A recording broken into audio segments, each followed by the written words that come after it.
যেখানে পরীক্ষার হলের মধ্যে হচ্ছে মানুষের ডিভাইসে হচ্ছে উত্তরপত্র আসলে মেসেজ চলে আসতেছে, রিংটন বাজতেছে, গার্ড প্রোটোকল দিয়ে পরীক্ষা দেওয়া হচ্ছে। আমি আদৌ কখনো দেখি নাই নিয়োগ পরীক্ষাতে একজন গার্ড এসে জিজ্ঞাসা করে যে তুমি ওরকম না, নাম যে করে জিজ্ঞাসা করতেছে। যারা প্রশ্ন ফাঁস করতেছে ওরা হচ্ছে চোর। আমাদের দেশটায় চোরে ভরে গেছে, তাই আমাদের দেশের আজকে এই অবস্থা। পরীক্ষা হয়েছে ৩টায়, অথচ ৯টা ২০-এ প্রশ্ন আমাদের সোশ্যাল মিডিয়াতে পাওয়া যাচ্ছিল। ৯ তারিখে যে প্রাথমিক শিক্ষা অধিদপ্তরের সহকারী শিক্ষক নিয়োগ পরীক্ষা হয়েছে, সেখানে হচ্ছে ডিভাইস পার্টি এবং প্রশ্ন ফাঁসের সাথে যারা জড়িত আছে সেটা সত্যতা প্রমাণ মিলেছে এবং বিভিন্ন জেলায় ডিভাইস পার্টি যারা আছে ওদেরকে ধরেছে।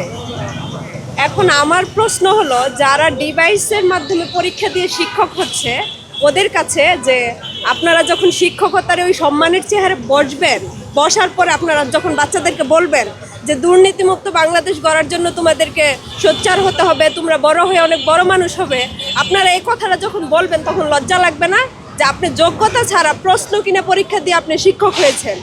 আপনি বাচ্চাদেরকে কি শিখাবেন? আপনার কাছ থেকে কি বাংলাদেশের মানুষ বা বাচ্চারা কি কিছু শিখে ওদের ভবিষ্যৎ উজ্জ্বল হবে?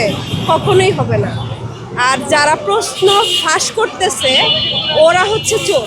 আমাদের দেশটায় চোরে ভরে গেছে, তাই আমাদের দেশের আজকে এই অবস্থা।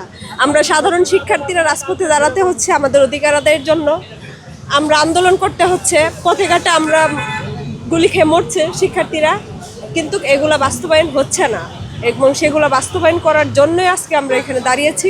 পরীক্ষা যেন বাতিল করা হয় এবং দ্রুত সময়ের মধ্যে ঢাকায় যেন পরীক্ষা নেওয়া হয়। বিভাগীয় শহরগুলোতে যখন পরীক্ষা হবে তখন ওই প্রশ্ন ফাঁস কেউ রুখে দিতে পারবে না, কারণ প্রশ্ন ফাঁস হবেই। আর হচ্ছে আমাদের দাবি যতক্ষণ আদায় না হবে আমরা ততক্ষণ রাজপথে থাকবো, সেটাই আমাদের দাবি। আমরা এসেছি প্রশ্ন ফাঁস আর ডিভাইস পার্টির এগেনস্টে আন্দোলনে। আমাদের হচ্ছে ৯ তারিখে এক্সাম হয়েছিল, ৩টার সময় প্রাইমারি শিক্ষক নিয়োগ পরীক্ষা হয়েছে ৩টায়, অথচ ৯টা ২০-এ প্রশ্ন আমাদের সোশ্যাল মিডিয়াতে পাওয়া যাচ্ছিল। আমরা বাসায় এসে দেখেছি যে প্রশ্ন আউট হয়েছে, ইভেন অনেক ডিভাইস পার্টি পর্যন্ত ধরা পড়েছে। অথচ পরীক্ষা নেওয়ার আগে বলেছিল যে যদি কোনো ধরনের প্রশ্ন ফাঁসের প্রমাণ পাওয়া যায় তাহলে এই পরীক্ষা বাতিল হবে। তো আমাদের তো প্রশ্ন ফাঁসের প্রমাণ হয়েছে, অথচ পরীক্ষা বাতিলের কোনো ডিসিশন, তাদের যে কথা সে কথা তারা রাখেনি। তার জন্য আমরা এসেছি এই পরীক্ষা বাতিল করার জন্য। ইন্টারিম গভর্নমেন্ট আমাদের একটা সুন্দর স্বচ্ছ পরীক্ষা উপহার দেবে, কিন্তু আমরা আসলে পরীক্ষা, যে আমি একজন ক্যান্ডিডেট হিসাবে আমি ভোলা জেলায় পরীক্ষা দিয়েছি। তো আমরা যখন প্রাইমারিতে পরীক্ষা দিতে গিয়েছিলাম তার আগে যতটা আমরা দেখলাম যে হাসপাস যে এবারে পরীক্ষা যতটা ট্রান্সপারেন্সি থাকবে, কিন্তু আমরা পরীক্ষার কেন্দ্রে গিয়ে যেটা দেখলাম আসলে আমরা টোটালি একেবারে হতাশ। এই ধরনের পরীক্ষা আমরা আশা করি নাই, যেখানে পরীক্ষার হলের মধ্যে হচ্ছে মানুষের ডিভাইসে হচ্ছে উত্তরপত্র আসলে মেসেজ চলে আসতেছে, রিংটন বাজতেছে, গার্ড প্রোটোকল দিয়ে পরীক্ষা দেওয়া হচ্ছে। আমি আদৌ কখনো দেখি নাই নিয়োগ পরীক্ষাতে একজন গার্ড এসে জিজ্ঞাসা করে যে তুমি ওরকম না, নাম যে করে জিজ্ঞাসা করতেছে। তো আসলে এইভাবে পরীক্ষা নিয়ে মেধাবীদের সাথে প্রমোশন করা তারা কিছু না। আগামীর বাংলাদেশ আসলে একটা মেধাশূন্যের দিকে যাচ্ছে, কারণ একটা স্টুডেন্ট যখন রাত দিন পড়াশোনা করে তারা যখন পরীক্ষায় 70 মার্কস পাইতে তাদের হাসপাস ছুটে যাচ্ছে, সেখানে একটা স্টুডেন্ট বাইরে এসে যারা নাম লিখতে ভুল করে, যেখানে বাংলা 5টা স্পেলিংয়ের মধ্যে 5টা স্পেলিং তার ভুল, সে 90টা এমসিকিউ দাগাই দিতেছে এবং বলতেছে 85-90 মার্কস পাবে। তো অবশ্যই তারা প্রশ্ন পাস অথবা ডিভাইস কানেক্টেডের মাধ্যমে পরীক্ষা পাচ্ছে।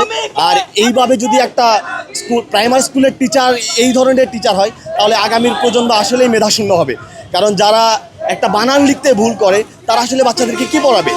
তারা নিজেরাই তো কিছু জানে না। তো আমরা আসলে ইন্টারিম গভর্নমেন্ট এবং ডিপির কাছে আমাদের করজোরে রিকোয়েস্ট, এই প্রশ্ন ফাঁসের পরীক্ষা বাতিল করে অতি দ্রুত যাতে একটা সুন্দর স্বচ্ছ নিয়োগ পরীক্ষা নেয় তার জন্য আমরা রিকোয়েস্ট করছি। আর না হলে এই দুর্নীতিবাজদের প্রকোপলে পরে বাংলাদেশ আসলেই ধ্বংসের দিকে যাবে এবং মেধাশূন্য বাংলাদেশ করার জন্য এই পরীক্ষাটাই নেওয়া হয়েছে। তো আমরা এই পরীক্ষা বাতিল চাচ্ছি।